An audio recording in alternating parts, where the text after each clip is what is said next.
ಆತ್ಮೀಯ B A ಅಂತಿಮ ವರ್ಷದ ರಾಜ್ಯಶಾಸ್ತ್ರದ ವಿದ್ಯಾರ್ಥಿಗಳೇ, ನಿನ್ನೆ ತಮ್ಮೊಂದಿಗೆ ಒಂದು ವಿಡಿಯೋ ಹಂಚಿಕೊಂಡಿದ್ದೆ.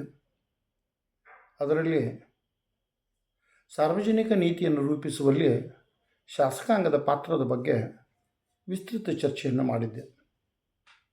ಅದಕ್ಕೆ ಸಂಬಂಧಪಟ್ಟಂತೆ ಪೂರಕವಾದ ಇನ್ನೊಂದಿಷ್ಟು ಮಾಹಿತಿಯನ್ನು ಇವತ್ತು ತಮ್ಮೊಂದಿಗೆ ಹಂಚಿಕೊಳ್ತಾ ಇದ್ದೀನಿ. ನಿನ್ನೆ ಶಾಸನಗಳನ್ನು ಮಾಡುವ 5 ಹಂತಗಳ ಬಗ್ಗೆ ನಾವು ಚರ್ಚೆ ಮಾಡಿದ್ದೀವಿ. ಆ 5 ಹಂತಗಳನ್ನು ಚರ್ಚೆ ಮಾಡಿದ ನಂತರ ಅದಕ್ಕೆ ಪೂರಕವಾಗಿ ಏನನ್ನು ನಾವು ಚರ್ಚೆ ಮಾಡಬಹುದು ಅಥವಾ ಬರೆಯಬಹುದು ಅನ್ನೋದಕ್ಕೆ ಒಂದಿಷ್ಟು ಅಂಶಗಳನ್ನು ಇವತ್ತು ನಿಮ್ಮೊಂದಿಗೆ ಹಂಚಿಕೊಳ್ತಾ ಇದ್ದೀನಿ. ಅದರಲ್ಲಿ ಮೊದಲನೇದು ನಿನ್ನೆ ನಾವು ಚರ್ಚೆ ಮಾಡಿದಂತೆ ಶಾಸನಗಳ ರಚನೆ.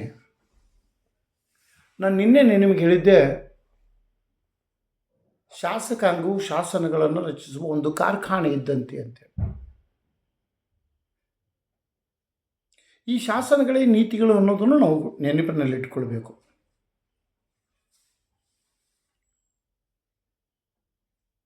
ರಾಷ್ಟ್ರ ಆಂತರಿಕ ಮತ್ತು ಬಾಹ್ಯವಾಗಿ ಎದುರಿಸುವ ಸವಾಲುಗಳು, ರಾಷ್ಟ್ರದ ರಕ್ಷಣೆ ಮತ್ತು ಅಭಿವೃದ್ಧಿಗೆ ಪೂರಕವಾಗಿ ರೂಪಿಸುವಂಥ ಆಂತರಿಕ ಮತ್ತು ವಿದೇಶಾಂಗ ನೀತಿಗಳು, ಇವುಗಳನ್ನು ರಚನೆ ಮಾಡುವ ಕೆಲಸವನ್ನು ಶಾಸಕಾಂಗ ಮಾಡ್ತಾ ಇದೆ ಅನ್ನೋದನ್ನು ನಾವು ನೆನಪಿಟ್ಕೊಳ್ಬೇಕು.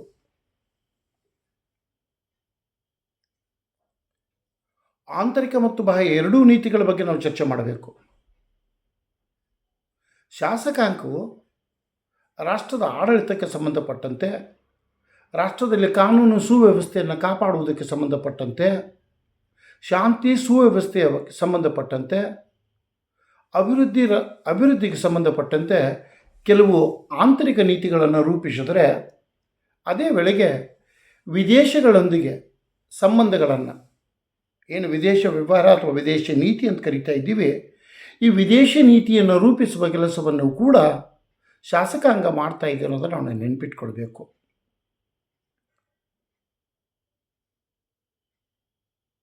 ಆಂತರಿಕ ವಿಷಯದಲ್ಲಿ ವಿದೇಶಿಗರು ಹಸ್ತಕ್ಷೇಪ ಮಾಡದಂತೆ ನೋಡಿಕೊಳ್ಳುವುದರ ಜೊತೆಗೆ ಯಾವ ರಾಷ್ಟ್ರದೊಂದಿಗೆ ಎಂತಹ ಸಂಬಂಧಗಳನ್ನು ಇಟ್ಟುಕೊಳ್ಳಬೇಕು ಅನ್ನುವುದನ್ನು ಕೂಡ ಇಲ್ಲಿ ಶಾಸಕಾಂಗ ನಿರ್ಧರಿಸ್ತಾ ಇದೆ ಅನ್ನೋದನ್ನು ನಾವುಗಳು ನೆನಪಿಟ್ಕೊಳ್ಬೇಕು. ಇನ್ನು ಶಾಸಕಾಂಗ ಮಾಡುವಂಥ ಎರಡನೆಯ ಕಾರ್ಯ ಪ್ರಜೆಗಳ ಹಿತಾಸಕ್ತಿಯನ್ನು ಕಾಪಾಡುವುದು. ನಿನ್ನೆ ನಾನು ನಿಮಗೆ ಒಂದು ಮಾತನ್ನು ಹೇಳಿದ್ದೆ, ಇದನ್ನು ಸಾರ್ವಜನಿಕ ಕುಂದುಕೊರತೆ ನಿವಾರಣಾ ಸಮಿತಿ ಅಂತ ಕರೀತಾ ಇದ್ದಾರೆ ಅಂತ ಒಂದು ಮಾತನ್ನು ಹೇಳಿದ್ದೆ.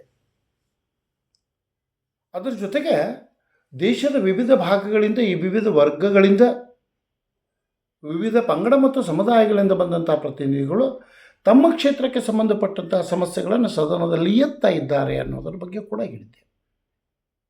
ಅವುಗಳಿಗೆ ಪರಿಹಾರವನ್ನು ಕಂಡುಕೊಳ್ಳುವುದು. ಇಲ್ಲಿ ಪ್ರತಿನಿಧಿಗಳು ಪ್ರಶ್ನೆಗಳನ್ನು ಎತ್ತಾ ಇದ್ದಾರೆ, ಪ್ರತಿನಿಧಿಗಳು ಸದನದ ಮುಂದೆ ಸಮಸ್ಯೆಗಳನ್ನು ಇಡ್ತಾ ಇದ್ದಾರೆ. ಆ ಸಮಸ್ಯೆಗಳಿಗೆ ಪರಿಹಾರವನ್ನು ಕಂಡುಕೊಂಡು ಅದಕ್ಕೆ ಒಂದು ನೀತಿ ಅಥವಾ ಧೋರಣೆಯನ್ನು ರೂಪಿಸುವುದು ಸರ್ಕಾರದ ಆದ್ಯ ಕರ್ತವ್ಯವಾಗಿದೆ ಅನ್ನೋದನ್ನು ನಾವು ನೆನಪಿಟ್ಕೊಳ್ಬೇಕು. ಸಾಮಾನ್ಯವಾಗಿ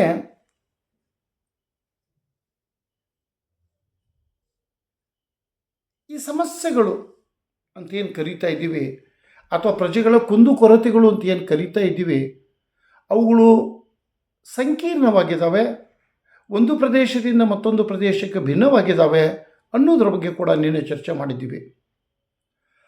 ಅಂತಹ ಸಮಸ್ಯೆಗಳಿಗೆ, ಅಂದರೆ ಈ ಸಂಕೀರ್ಣ ಸಮಸ್ಯೆಗಳಿಗೆ, ಒಂದು ಪ್ರದೇಶದಿಂದ ಮತ್ತೊಂದು ಪ್ರದೇಶಕ್ಕೆ ಭಿನ್ನವಾಗಿರುವ ಸಮಸ್ಯೆಗಳಿಗೆ ಪ್ರಾತಿನಿಧ್ಯವನ್ನು ನೀಡುವುದಲ್ಲದೆ ಅವುಗಳಿಗೆ ಪರಿಹಾರ ನೀಡುವ ಕೆಲಸವನ್ನು ಇಲ್ಲಿ ಶಾಸಕಾಂಗ ಮಾಡ್ತಾ ಇದೆ ಅನ್ನೋದನ್ನು ನಾವು ನೆನಪಿಟ್ಕೊಳ್ಬೇಕು.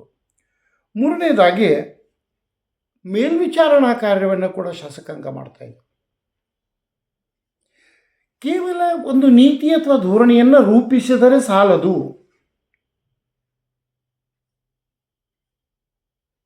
ಸಂವಿಧಾನಬದ್ಧವಾದ, ಶಾಸನಬದ್ಧವಾದ ಒಂದು ನೀತಿವತ ಧೋರಣೆಯನ್ನು ಅಥವಾ ಒಂದು ಕಾರ್ಯಕ್ರಮವನ್ನು ಸರ್ಕಾರ ಹಾಕಿಕೊಂಡರೆ ಸಾಲದು.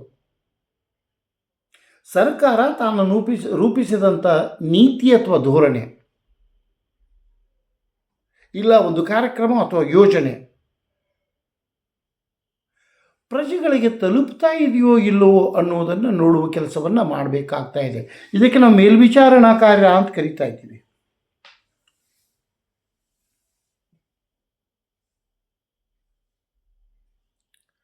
ಸರ್ಕಾರದ ಧೋರಣೆ ನೀತಿ ಎಷ್ಟೇ ಅತ್ಯುತ್ತಮವಾಗಿದ್ದರು, ಎಷ್ಟೇ ಪರಿಣಾಮಕಾರಿಯಾಗಿದ್ದರು, ಅವುಗಳನ್ನು ದಕ್ಷವಾಗಿ ಮತ್ತು ಪರಿಣಾಮಕಾರಿಯಾಗಿ ಅಷ್ಟೇ ಪ್ರಾಮಾಣಿಕವಾಗಿ ಜಾರಿಗೆ ತರದೇ ಹೋದರೆ ಅವುಗಳು ವಿಫಲವಾಗ್ತಾ ಇದ್ದಾವೆ ಅಂತ ನಾವು ನೆನಪಿಟ್ಕೊಳ್ಬೇಕು. ಇಲ್ಲಿ ಅಂಬೇಡ್ಕರ್ ಒಂದು ಮಾತನ್ನು ಹೇಳ್ತಾ ಇದ್ದಾರೆ, ಸಂವಿಧಾನ ಎಷ್ಟೇ ಒಳ್ಳೆಯದಾಗಿದ್ದರೂ ಅದನ್ನು ಜಾರಿಗೆ ತರುವವರು ಒಳ್ಳೆಯದಾಗಿದ್ದರೆ ಅದು ತನ್ನ ಒಳ್ಳೆಯತನವನ್ನು ಕಳೆದುಕೊಳ್ಳುತ್ತಾ ಇದೆ ಅಂತೇಳಿ ಅವರ ಮಾತನ್ನು ನಾನು ಇಲ್ಲಿ ಸ್ವಲ್ಪ ಈ ಸನ್ನಿವೇಶಕ್ಕೆ ತಕ್ಕಂಥ ಬದಲಾಯಿಸಣೆಯನ್ನು ಹೇಳ್ತಾ ಇದ್ದೇನೆ. ಸಂವಿಧಾನ ಒಳ್ಳೆಯದಿದೆ, ಸಂವಿಧಾನ ಎಲ್ಲವನ್ನೂ ಒಳಗೊಂಡಿದೆ. ಆದರೆ ಅದನ್ನು ಸಮರ್ಪಕವಾಗಿ, ಪ್ರಾಮಾಣಿಕವಾಗಿ ಮತ್ತು ಪರಿಣಾಮಕಾರಿಯಾಗಿ ಜಾರಿಗೆ ತರದೇ ಹೋದರೆ ಅದು ತನ್ನ ಪಾವಿತ್ರತೆಯನ್ನು ಕಳೆದುಕೊಳ್ತಾ ಇದೆ ಅನ್ನೋ ಮಾತನ್ನು ನಮಗೆ ಅಂಬೇಡ್ಕರ್ ನೆನಪಿಸ್ತಾ ಇದ್ದಾರೆ ಅನ್ನೋದು ನಾವು ನೆನಪು ಮಾಡಿಕೊಳ್ಬೇಕು. ಇಲ್ಲಿ ಮೇಲ್ವಿಚಾರಣೆ ಮಾಡುವಂಥ ಸಮಯದಲ್ಲಿ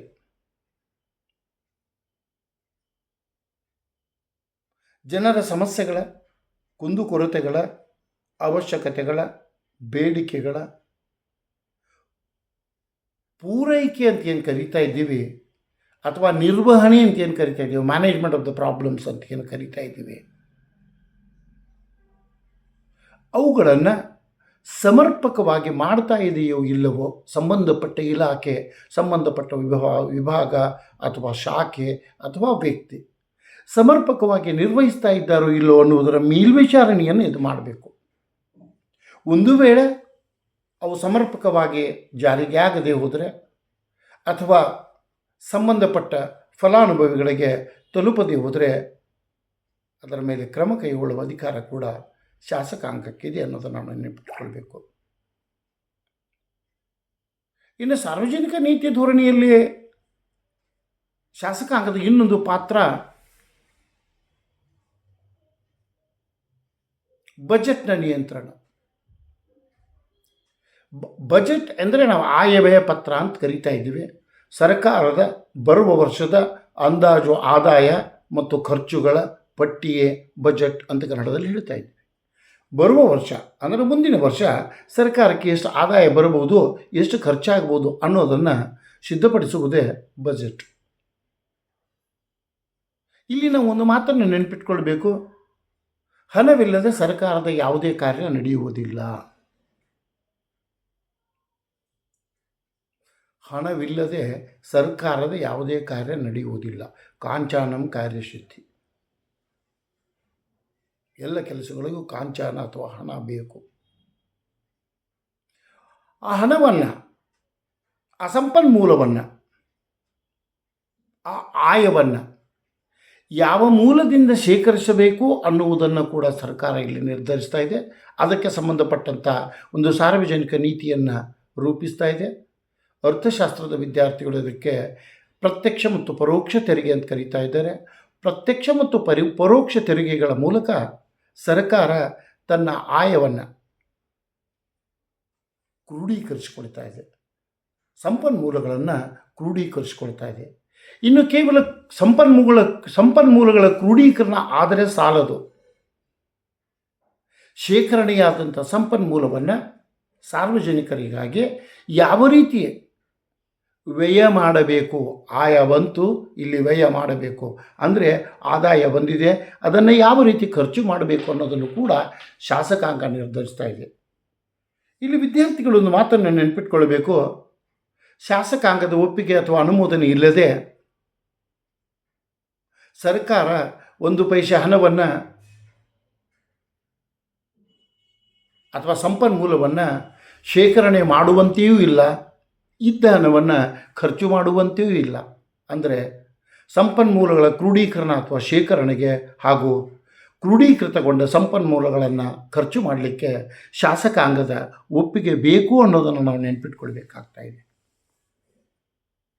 ಅಂದರೆ ರಾಷ್ಟ್ರದ ಹಣಕಾಸು ನೀತಿಯನ್ನು, ರಾಷ್ಟ್ರದ ಆದಾಯ ಮತ್ತು ವೆಚ್ಚದ ನೀತಿಯನ್ನು ಶಾಸಕಾಂಗ ನಿರ್ಧರಿಸ್ತಾ ಇದೆ. ಯಾವ ಮೂಲದಿಂದ ಎಷ್ಟು ಹಣ ಬರ್ತಾ ಇದೆ, ಅದನ್ನು ಯಾವ ಉದ್ದೇಶಗಳಿಗಾಗಿ ಖರ್ಚು ಮಾಡ್ತಾ ಇದ್ದೀವಿ.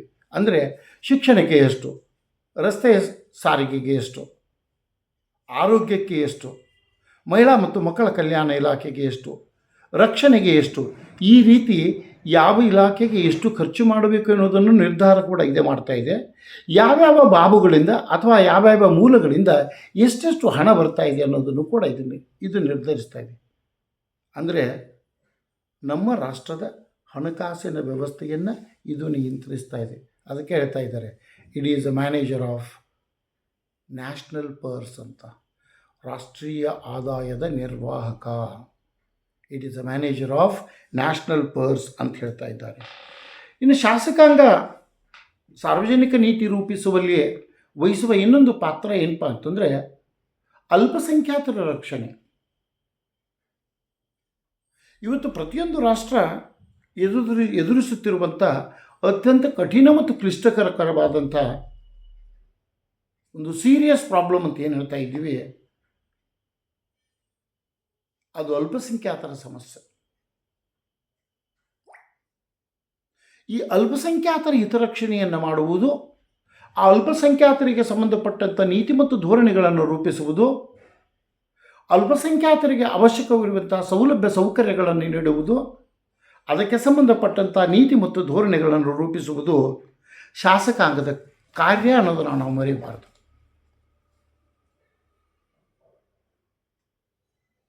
ಸಾಮಾನ್ಯವಾಗಿ ಅಲ್ಪಸಂಖ್ಯಾತರಿಗೆ ಬಹುಸಂಖ್ಯಾತರ ಭಯ ಇರ್ತಾ ಇದೆ. ಬಹುಸಂಖ್ಯಾತರಿಂದ ಅಲ್ಪಸಂಖ್ಯಾತರಿಗೆ ರಕ್ಷಣೆಯನ್ನು ನೀಡುವುದು ಆ ರಾಷ್ಟ್ರದ ಶಾಸಕಾಂಗದ ಜವಾಬ್ದಾರಿ ಮತ್ತು ಕರ್ತವ್ಯವಾಗಿದೆ. ಈ ನಿಟ್ಟಿನಲ್ಲಿ ಅದಕ್ಕೆ ಪೂರಕವಾದಂಥ ಅಲ್ಪಸಂಖ್ಯಾತರು ನಮ್ಮ ರಾಷ್ಟ್ರದ ಅವಿಭಾಜ್ಯ ಅಂಗ, ಅವರೂ ಕೂಡ ಈ ರಾಷ್ಟ್ರದ ಪ್ರಜೆಗಳು. ಬಹುಸಂಖ್ಯಾತರಿಗೆ ಇರುವಷ್ಟೇ ಸೌಲಭ್ಯ ಸೌಕರ್ಯ ಅವರಿಗೂ ಇವೆ, ಅವರನ್ನು ಕೂಡ ಸರ್ಕಾರ ಸಮಾನ ದೃಷ್ಟಿಯಿಂದ ನೋಡ್ತಾ ಇದೆ ಅನ್ನುವಂಥ ನೀತಿಗಳನ್ನು ಅಥವಾ ಧೋರಣೆಯನ್ನು ರೂಪಿಸುವುದು ಇಲ್ಲಿ ಶಾಸಕಾಂಗದ ಕರ್ತವ್ಯವಾಗಿದೆ ಅನ್ನೋದನ್ನು ನಾವು ನೆನಪಿಟ್ಕೊಳ್ಬೇಕು. ಇನ್ನು ಕೊನೆಯದಾಗಿ ಹೇಳಬೇಕಂತಂದರೆ ಬದಲಾವಣೆ ಅಥವಾ ತಿದ್ದುಪಡಿ. ನಾನಾಗಲೇ ಅಂದೆ ಶಾಸಕಾಂಗ ಶಾಸನಗಳನ್ನು ಮಾಡ್ತದೆ ಅಂತಂದೆ. ಕೇವಲ ಶಾಸನಗಳನ್ನು ಮಾಡಿದರೆ ಸಾಲದು.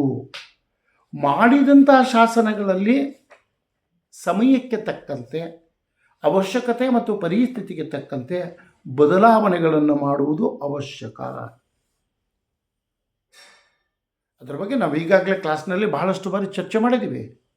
ಈಗಾಗಲೇ ನಾನು ಮೊನ್ನೆ ನಿಮ್ಮ ಕ್ಲಾಸ್ನಲ್ಲಿ ಹೇಳಿದೆ, civil procedure code, criminal procedure code ಇದ್ದವು, ಅವುಗಳನ್ನು ಬದಲಾಯಿಸಿ ಇವತ್ತು ಭಾರತ ನ್ಯಾಯ ಸಂಹಿತೆ ಅಂತಂದಿದ್ದಾರೆ ಅಂತೇಳಿ. ಇದು ಬದಲಾವಣೆ.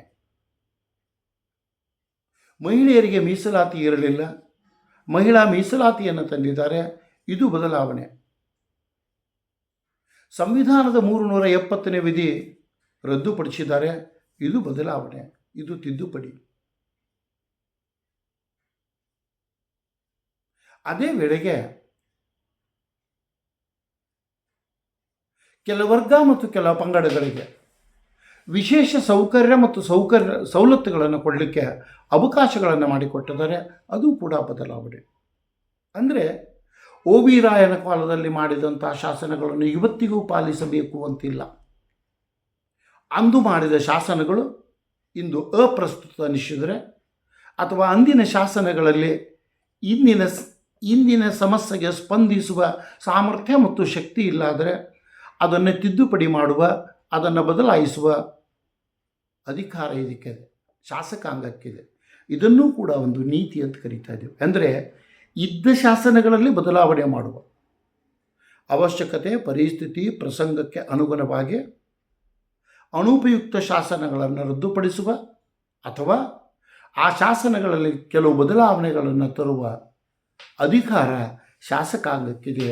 ಇದು ಕೂಡ ಸಾರ್ವಜನಿಕ ನೀತಿ ರೂಪಣೆಯ ಒಂದು ಭಾಗ ಅನ್ನೋದನ್ನು ನಾವು ನೆನಪಿಟ್ಕೊಳ್ಬೇಕು ಅಂತ ಹೇಳ್ತಾ ನಿನ್ನೆಯ ಕ್ಲಾಸಿಗೆ ಒಂದಿಷ್ಟು ಹೊಸ ಅಂಶಗಳನ್ನು ಸೇರಿಸಿ ನಿಮಗೆ ಸಂಪೂರ್ಣ ಮಾಹಿತಿಯನ್ನು ನೀಡ್ತಾ ಇದ್ದೀನಿ.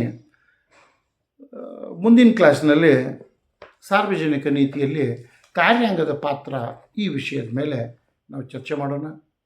ಎಲ್ರಿಗೂ ಧನ್ಯವಾದಗಳು.